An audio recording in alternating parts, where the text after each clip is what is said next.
ist von dem Volk Israel. Und das ist etwas, wo wir uns denken, sollten bewusst sein, wir sind jetzt nicht so eine Gemeinde, die Israel-Fahnen so aufhängt. Das gibt es ja zum Teil, so Gemeinden. Aber in unserem Herzen ist uns bewusst, wo unsere Wurzeln sind. So, wir wissen, dass Jesus ja auch Jude war und ist dort in diesem Land unterwegs war. In diesen Tagen habe ich so ein bisschen Hörbücher angefangen zu hören, in den letzten paar Wochen. Und dann bin ich auf eins gestossen, das heisst «Die Zuflucht» von Corrie ten Boom. Ich weiß nicht, ob es von euch schon ein paar haben gelesen oder gehört. Man kann es eben jetzt hören auf Spotify. Spotify ist so genial. Du kannst die Sachen auch einfach hören wie ein Geschichtchen, kommst dir vor wie ein Bub plötzlich zwischen ihnen. Und jetzt habe ich eben die Geschichte gehört. Und ich habe einmal mehr einfach sagen, ich bin so stolz auf die Holländer, die paar, die dann waren, im Zweiten Weltkrieg, die einfach den Mut hatten und das Wort dürfen erkennen und zu wissen, hey, wir wollen dem jüdischen Volk, dem Volk Israel helfen. Und Leute haben versteckt. Und das ist, ja, das hat mich einfach wieder berührt, es hat auch gepasst zu diesem Thema. Und etwas Interessantes war es aber auch, die hatten eben so einen Urladen gehabt, die Family, der Boom. Da haben sie einen angestellt aus Deutschland. Und es war so, dass sie dann auch die Bibel gelesen haben, so einfach mit diesen Leuten zusammen, mit den Arbeitern zusammen. Das stellt euch vor, das ist noch cool, oder? Das kann man sich heute gar nicht mehr so vorstellen. Das war einfach auch kein Problem gewesen. Zu dieser Zeit war eine Frömmigkeit eigentlich ja rum noch zu Europa, in einem gewissen Sinn. Und dann hat man die Bibel dort zusammen gelesen. Aber der deutsche Mann hat dann gesagt, ja, ich komme nicht mehr. Weil ihr leset das Buch der Juden auch. Also ihr leset nicht nur das Neue Testament, ihr leset eben auch das Alte Testament. Und das hat mich gestört, aus diesem Grund ist er dann nicht mehr gekommen. Und ja. Aber was jetzt verrückt ist, auch das Neue Testament ist eben geschrieben von Juden. Oder wenn man sich überlegt, der hat das irgendwie auch gar nicht geschnallt. Oder? Der hat dort irgendwie etwas nicht ganz mitbekommen. Und leider auch ein grosser Teil der Christen haben etwas sehr Wichtiges nicht geschnallt. Und ich glaube, wenn ein Bewusstsein, vielleicht auch gerade von diesen Kapitel 9 bis 11, Römerbrief, wäre da im Volk Gottes, dazu mal in der Kirche gekommen, dann wäre wahrscheinlich die ganze Verfolgung, der Hass, nicht vielleicht in diesem grossen Ausmaß oder hätte stattfinden. Und vermutlich wären auch viele mehr noch gerettet worden, viele mehr versteckt. Und ja, das hat mich schon so beschäftigt. Und ich glaube, das Wort sagt, es wird ja auch wieder eine Zeit kommen, wo auch Verfolgung wird zunehmen. Und es wird auch das jüdische Volk auch betreffen, auch hier in Europa, das glaube ich. Das kann sein, dass wir das noch auch erleben werden, dass wir vielleicht auch konfrontiert werden mit solchen Themen, wo wir sagen, hey, jetzt müssen wir irgendwie helfen, jetzt müssen wir irgendwie verstecken, jetzt müssen wir irgendwie eine Art einen Widerstand auch leisten, wie das dann noch aussehen kann.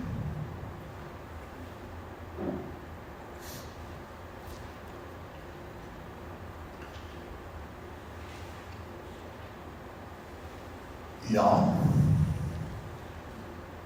Vers 6 bis 26.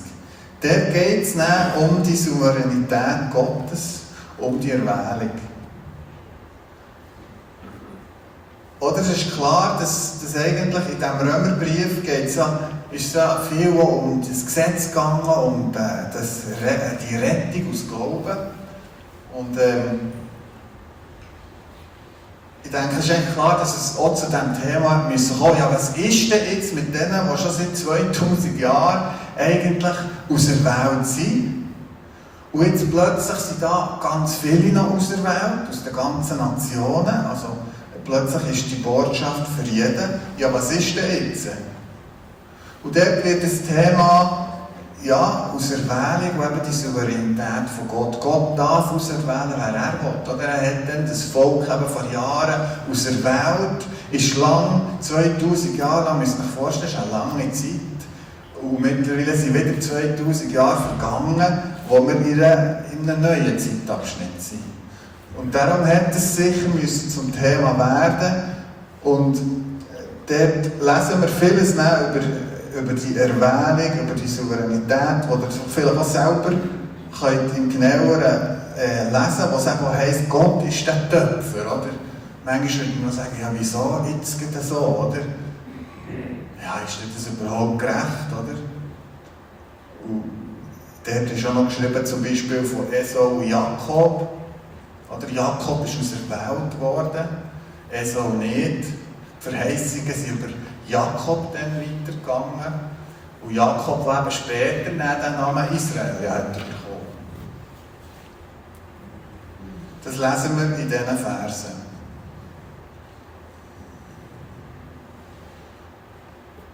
Und einen möchte ich raushaben, das wäre 4 und 25, was dann heisst. Als solche hat er auch uns berufen, nicht allein aus den Juden, sondern auch aus den Heiden. Wie er auch durch Hosea spricht, ich will das mein Volk nennen, was nicht mein Volk war, und die Geliebte, die nicht geliebt war.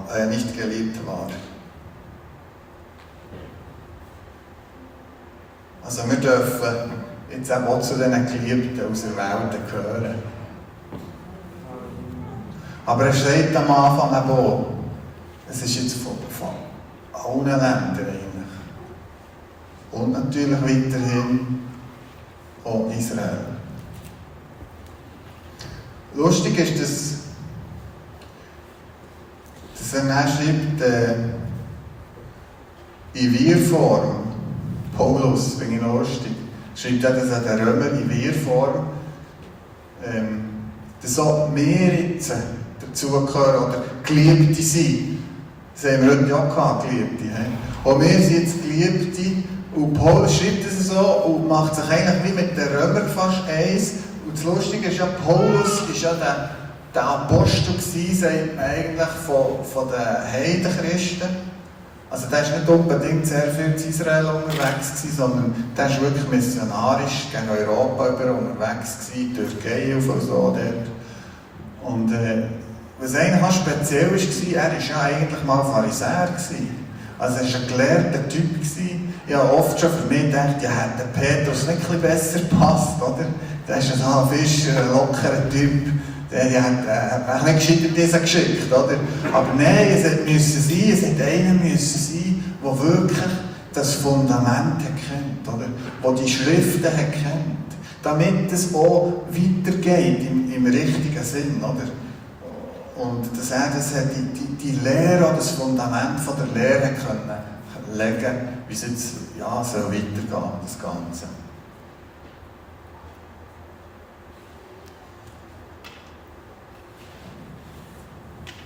Ja, da habe ich recht viel zusammengefasst. Wie gesagt, es sind 3 Kapitel. Kapitel 9 ab Vers 27 plus Kapitel 10.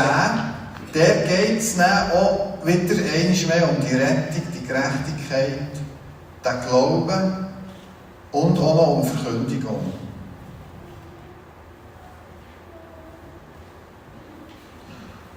Und dort, ich weiß nicht, als ich noch jünger war, Gil, hat es manchmal so lustige Ideen gegeben, oder wie es das zu gehen hat, bezüglich Rettung.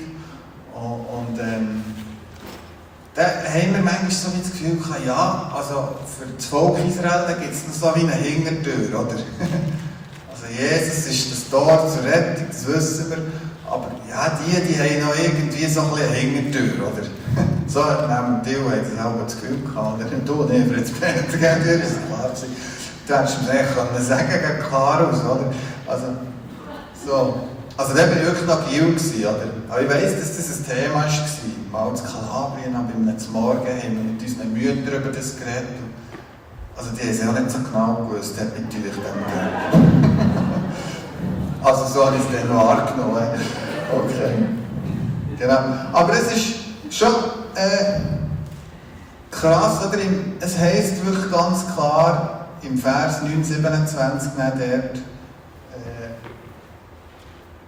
es werden hier Leute aus dem Volk Israel werden hier auch nicht gerettet sein. So, das heisst, oder? Es werden nicht einfach alle gerettet. Weil Rettung ist eben wirklich in Jesus. Oder? Er hat das Gesetz jetzt erfüllt. Oder? Er ist der Weg. Und das lesen wir ja dann auch in diesem Römer Kapitel 1. Jetzt gehe ich heute ein bisschen zurück. Da denke ich, ich jetzt den Vers noch hinten. Denn ich schäme mich des Evangeliums nicht, ist es doch Gottes Kraft zum Heil jedem Glaubenden, sowohl den Juden zuerst als auch den Griechen. Und mit Griechen ist eigentlich nicht nur Griechen allein natürlich, sondern alle Völker. So, dort schreibt Paulus auch ganz klar, das Evangelium ist eine Gotteskraft zum Heil, zur Rettung. Zuerst für die Juden, ja, es gilt für die Juden eben genau gleich, aber auch für alle Länder. Die Griechen, die sind dann, halt ein grosser Begriff, darum hat er es so geschrieben. Und dort ist dann auch die Rede in diesen Versen von dem Stein vom Anstoß, wo eben Jesus ist. Er ist der Stein, er ist der Eckstein, der ist gelegt worden. Und das hat natürlich auch nicht allen gepasst, das wissen wir, das hat auch viele challenged. Oder stell dir vor, du kommst so von dieser gesetzlichen Schiene und dann plötzlich heisst es, ist ja so einfach eigentlich im Grunde genommen, es ist relativ einfach, durch Glauben an Jesus, dein Herz auftun für ihn, dein Leben auf ihn ausrichten. So. Kapitel 11 sind wir dann. Dort nochmal die Frage, die Paulus eigentlich nochmal aufgreift. Ja, er hat es eigentlich schon fast ein bisschen gesagt, wie an sich, wie an seinem Herzensanliegen. Aber er hat hier nochmal gesagt, ja, was ist denn jetzt wirklich mit dem Volk? Und dann lesen wir eben in den ersten 2 Versen, ich sage nun, hat Gott etwa sein Volk verstoßen? Auf keinen Fall. Denn auch ich bin ein Israelit aus der Nachkommenschaft Abrahams vom Stamme Benjamin. Gott hat sein Volk nicht verstoßen, das er vorher erkannt hat. Ziemlich klar. Gott ist treu. Er hat es nicht verstoßen. Er hat noch einen Plan. Und auch einen Plan mit dem ganzen Volk, auf das geht er später ein, zu dem komme ich auch noch. Ein weiterer Vers, der dann auch kommt, ist 11,15. Denn wenn ihre Verwerfung die Versöhnung der Welt ist, was wird die Annahme anders sein als Leben aus den Toten? Und hier redet er jetzt vom ganzen Volk, oder? Es waren ja immer ein Teil, der glaubt, oder? Ist ja klar, die ersten Jünger, die erste Gemeinde, die erste Erweckung, die es hat gegeben eigentlich. Der erste Aufbruch vom Heiligen Geist, ich glaube, kann man schon so sagen, war ja in Jerusalem gewesen, wo vor allem auch noch die Juden sind aus den verschiedenen Ländern hergekommen an das Fest, oder? Und dann ist dort die Erweckung ja losgebrochen zu Pfingsten. Genau. Aber er hat auch gesagt, hey, es kommt auch noch die Zeit, wo das ganze Volk nochmal, oder fast alle von diesem Volk werden erkennen. Und das wird sein wie Leben aus dem Toten. Das wird in Liebe Christi nochmal einen anderen Schub geben. Und die Zeit wird auch noch kommen. So, und ich denke, die haben wir noch nicht gesehen. Und das erwartet uns noch. Und dann sind wir gespannt, was das für Auswirkungen hat.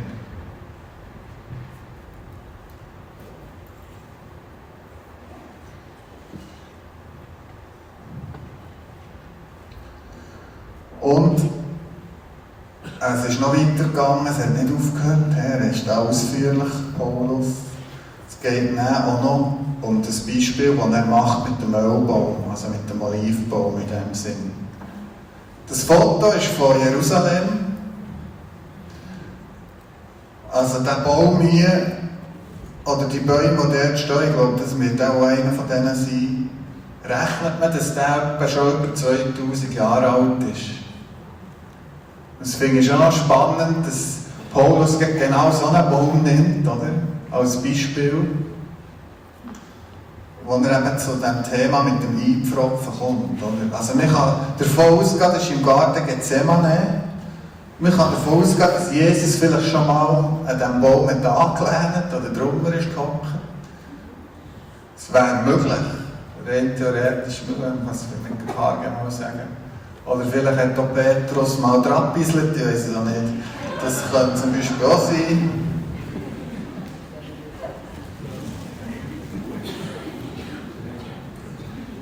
So, und Paulus schreibt eben, hey, schaut, ihr aus den Nationen, der Christ aus den Nationen, ihr seid wie eingepfropft worden. Und zwar von einem wilden Baum in den Edel-Ölbaum hinein. Und ja, es sind ein paar wie rausgebrochen worden. Die paar haben es nicht mitgeböckt, dass es wirklich abgeht. Und sie sind eine Art wie weggebrochen worden und ihr seid dann eingepfropft worden. In den Edelbaum. Ich habe mich gefragt, was ist denn der Edelbaum? Und dann ist mir in den Sinn gekommen, die ganze Geschichte, der ganze Ursprung, die Verheißungen, die wir auch haben im Alten Testament. Dass Gott zum Beispiel die Schleusen vom Himmel öffnet, wenn wir der 10 zum Beispiel geben. Das ist so eine gute Sache, Halleluja. Gott wird die Schleusen vom Himmel öffnen. Das ist jetzt nicht einfach mit Jesus, die Verheißung ist nicht gestrichen, wisst ihr? Jesus hat erfüllt, das ist klar. Es ist nicht mehr irgendwie etwas Stures, es muss haargenau so aussehen, es ist nur in diesem Tempel zu Israel. Nein, der Tempel sind ja wir. Es ist eine gewisse Freiheit, aber das Prinzip ist zum Beispiel immer das Gleiche. Es ist ein Vorrecht, all die Jahre, die wir dürfen, der Segen, wir waren gängig so gesegnet gewesen. Wir haben immer genug gehabt, mehr als genug, grosszügige Leute und günstige Velo, die noch cool sind, gefunden. Also ich habe auch eine Kiste, die nicht cool ist, aber jetzt haben wir doch noch ein E-Bike-Vermögen. Das E-Bike haben wir uns gegönnt, und dem haben wir sehr Freude. Es geht wie verrückt. Und ja, so, Gott ist treu versorgt. So, die Verheißungen werden auch für uns gültig, oder? Und was mir auch noch so in den Sinn kam, ist die Geschichte, oder? Jerusalem ist, kann man schon ein bisschen sagen, die Bühne eigentlich von der Geschichte, was unseren Glauben anbetrifft. Und wir dürfen Anteil haben an dem. Und wissen, das betrifft uns, oder? Und es fängt eben schon mit Abraham an. Was ich lange gar nicht so geschnallt ist, das, wo Abraham mit dem Isaac auf dem Berg ist. Wer weiss, welcher Berg das war von euch? Ja, und das ist der Berg, wo man sagt, das ist dort, wo Jerusalem drauf ist. Oder am gleichen Ort hat der Abraham das Opfer, das ja Gott schon gewusst, das ist natürlich nicht gut, der Sohnsopfer, das ist ja auch nicht so weit gekommen. Aber er hat Abraham auf die Probe gestellt, heisst, dort ist er bereit, sein Liebstes zu geben. Das, was er ja selber gemacht hat. Jesus ist genau ja geopfert worden, 2000 Jahre später, oder? In diesem Jerusalem. An diesem Ort, oder in dieser Stadt, in dieser Gegend, wo dann eben der Engel ist und gesagt hat, halt, es ist nicht Zeit für das Opfer jetzt. Ich habe für dich ein Opfer. Und das Lamm, das er dann hat gefunden und er dann hat geopfert, den Bock dort, und wo ein Zeichen ist auf Jesus. So, wir sind eingepfropft in die Story. Es ist so spannend. Und das ist so ein Reichtum auch im Alten Testament. Und dann möchte ich sagen, leset das Alte Testament auch. Muss man es manchmal auch wieder neu sagen, oder? All die Geschichten kennt man schon seit 10-jährig. So, aber merke ich auch wieder, wenn ich die Geschichten lese, es ist einfach so ein Reichtum drin.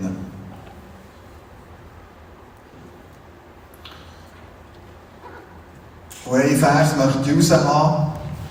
Denn wenn, Vers 24, denn wenn du aus dem von Natur wilden Ölbaum herausgeschnitten und gegen die Natur in den edlen Ölbaum eingepfropft worden bist, wie viel eher können diese, die natürlichen Zweige wieder in ihren eigenen Öl eingetropft werden.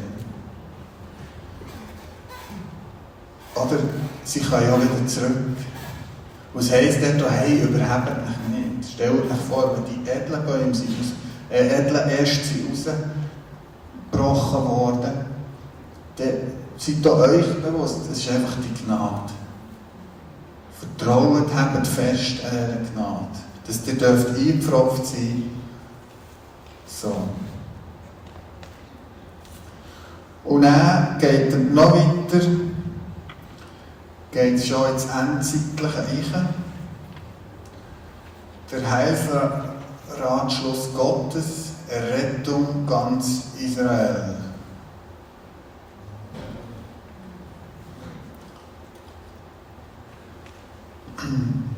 Und dort im Vers 25 bis 29. Denn ich will nicht, meine Brüder, dass euch dieses Geheimnis unbekannt bleibt, damit ihr euch nicht selbst für klug haltet. Israel ist zum Teil Verstockung widerfahren, bis die Vollzahl der Heiden eingegangen ist. Und so wird ganz Israel gerettet werden. Wie geschrieben steht, aus Zion wird der Erlöser kommen und die Gottlosigkeit von Jakob abwenden. Und das ist mein Bund mit ihnen, wenn ich ihre Sünden wegnehmen werde. Hinsichtlich des Evangeliums sind sie zwar Feinde euretwillen, hinsichtlich der Auserwählung aber Geliebte und der Väter willen. Denn Gottes Gnadengabe und Berufung können ihn nicht reuen. So, er ist treu. Auch wenn viele nicht so treu waren, auch wenn viele haben gesagt, nein, also das ist uns zu einfach, da sind wir selber zu fromm, für die Geschichte mit Jesus anzunehmen. So, er bleibt treu. Er wird auch nochmal das ganze Volk hier heissen. Oder es wird noch der Moment kommen, wo ganz Israel wird gerettet sein. Wo das nochmal wird passieren. Und das ist nicht einfach, oder man muss das so im Zusammenhang lesen. Und das ist wirklich so. Oder? Da hat es x Verheißungen, dass das noch kommt. Zum Beispiel Hesekiel 37, 36 ist auch geschrieben, aber das nehmen wir ja oft auch für uns, das ist auch nicht falsch, wir sind Miterben, wir dürfen die Verse auch für uns nehmen, oder? Aber von diesen Armee, die aufsteht, von diesen Knochen, die tot sind, das ist eigentlich auch im ersten Sinn eine Verheißung, dass Gott die Juden sammelt. Das ist das, was jetzt passiert. Seit einigen Jahren, oder? Seit ein paar Jahren kommen die Juden ja zusammen und rücken wie zusammen, und es wird der Moment kommen, wo sie erkennen, dass eben Jesus wirklich der Messias ist, im grossen Stil. Oder es passiert ja jetzt schon. Seit ein paar Jahren bekehren sich wirklich auch Juden und schnallen, Jesus ist der Messias. Gemeinden wachsen, jetzt nicht eine Hundenerweckung, oder? Aber es geht etwas, sage ich mal. Aber es wird noch in einem ganz grossen Stil kommen. Das ist hier eigentlich ganz klar verheißen. Und lesen wir auch sonst durch das Wort durch. Wir bringen jetzt den Vers gleich noch, den finde ich auch immer wieder so cool. Das habe ich vorhin schon gesagt. Schon beim letzten Blatt.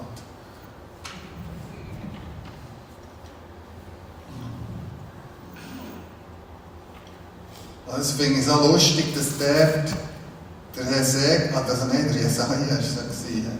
der Jesaja schon irgendwie die Flugzeuge schon hat gesehen. Er hat auch nicht gewusst, wie er es beschreiben soll. Jesaja 60, 8 bis 9.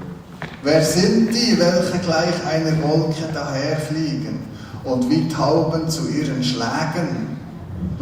Also ich Mann hat auch im Geist das Flugzeug gesehen und gesagt, hey, was sind das? Wie geht das? Was sind das die? Und dann sagt er eben hier, oder? Ja, das ist eben das Volk, das zurückkommt, oder? Und die Verheißung ist da, und das sehen wir, und ja, wir sind gespannt, was Gott noch tut in diesem Land. Wenn ich noch mit Code Dach geht, das hilft sicher auch schon. Das ist etwas, die werden auf auch ein Segen sein, das weiss ich. Für das Land, für die Stadt, wie schon so viele ein Segen waren. Ja. Aber vielleicht gleich nochmal auf den Vers, der hat mich immer so challenged. Ein Teil verstockt, oder? Bis die Vollzahl der Heiden eingegangen ist. Das ist immer so ein bisschen, das hat mich zu Lüdenscheid in den Schulgängen so beschäftigt, das Thema. Ich habe gedacht, wie geht das? Ich höre da von diesen Teilen höre ich dieses, von denen höre ich jenes. Oder der Heidenreich, dann zumal, ich weiß nicht, ob es heute noch so war, wie er ist, oder ganz einfach, mach es nicht kompliziert, zuerst auch Christliche und am Schluss noch Israel, so. Dann bin ich dann mal, wo da ein paar Gastredner sind, gefragt, du, seht ihr das eigentlich auch so? Und dann haben die gesagt, ja gut, das Vollzahlen, wenn das jeder gemeint ist, das heisst, es kann auch noch Fülle bedeuten, oder? Das ist schon noch ein bisschen die Frage, wie das gemeint ist, auf jeden Fall. Ja, für mich ist das schon so ein bisschen rausgekommen, ich dürfte das auch selber prüfen und überlegen, was das bedeutet, aber dass schon eine grosse Zahl aus den Nationen errettet wird sein, und das haben wir eigentlich auch schon erlebt, durch all die Erweckungen durch. Das passiert jetzt, oder? Was im Osten für Erweckungen laufen, im Iran noch, das ist gewaltig, oder? Und da kommt die Vollzahl wird langsam voll, könnte man sagen, oder? Und der Moment wird kommen, wo so Israel wird verwirrschen und eine gewaltige Erweckung wird kommen, das glaube ich wirklich. Auch wenn das vielleicht noch 2 Stufen sind, das weiss man nicht, eine Erweckung voran und dann noch das ganze Volk, das wissen wir ja nicht so genau, oder?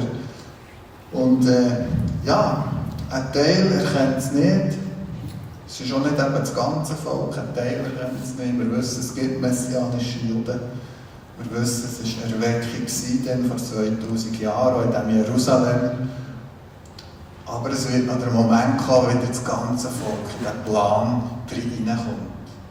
Und das zeigt eben die Treue von Gott. Das zeigt die Treue und einfach die Genialität von ihm. Und ich möchte mit diesem Vers schließen, Vers 33,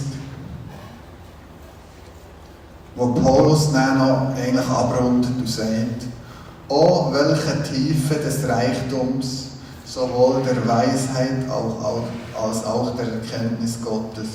Wie unergründlich sind seine Gerichte und wie unausforschlich seine Wege.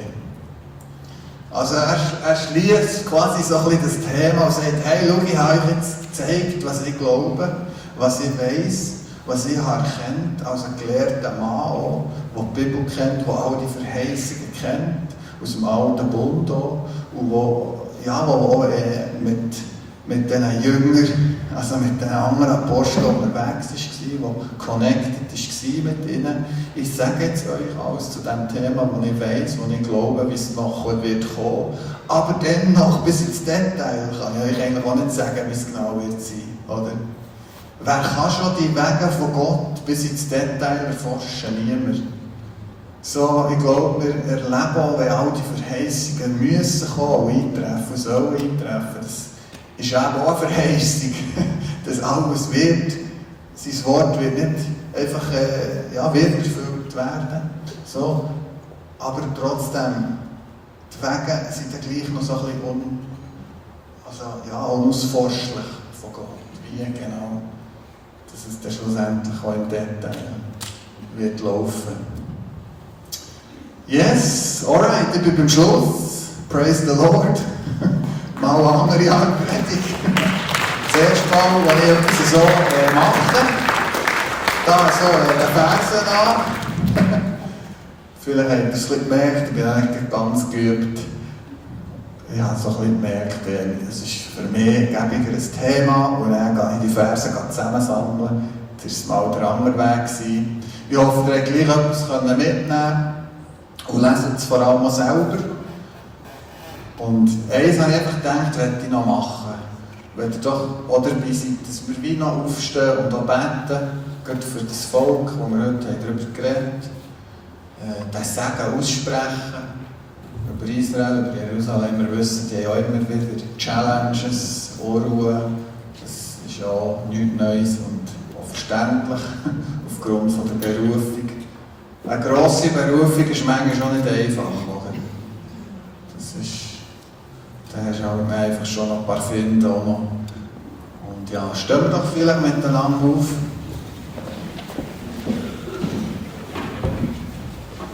Und Vater, wir danken dir für deine Treue, wo wir einfach auch sehen, wenn wir auf das Volk Israel schauen.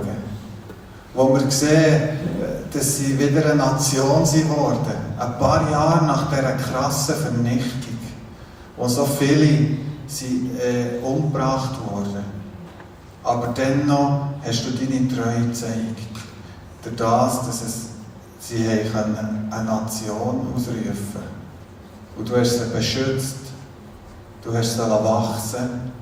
Es ist zu einer Hochkultur geworden, mittlerweile wieder eine moderne. Und das zeigt deine Treue, deine Grösse. Und wir wollen dir danken, dass du uns hilfst, das ganze Bild auch immer wieder zu sehen, von deinem Lieb, von deiner Geschichte, die du auch noch hast, mit uns, aber auch mit Israel als Volk. Und bewahre uns so, dass wir dürfen zu diesen Christen sein, die nie auf eine Idee kommen, wie es vor 70, 80 Jahren oder noch länger war, ja, auf komische Ideen. So bitte ich um deine Gnade und wir sprechen auch dein Segen einfach aus heute an diesem Tag, an diesem Morgen. Wir bitten für einen Frieden von Jerusalem. Du weisst um die Unruhe, die sind. Und wir bitten, dass du Gnade gibst, dass du hilfst, dass ja, die richtigen Leute bei den richtigen Gesprächen sind. Wir bitten um eine wirklich gewaltige Erweckung in diesem Land. Danke, hast du sie verheißen für alle Aufbrüche, die du schon hast gegeben und dass da noch viel größere werden kommen. Und merci auch für die Edentour, die wird sein. Wir bitten auch schon jetzt, dass du ja, die Leute wirst beschützen, die Reisenden, dass die Aufnahmen dürfen klappen. Und merci ist das ein Segen auch für unser Land, dass sie dorthin gehen und dass sie wirklich auch dürfen ein Segen sein für Jerusalem, für Israel. Wir preisen und loben dich. Amen.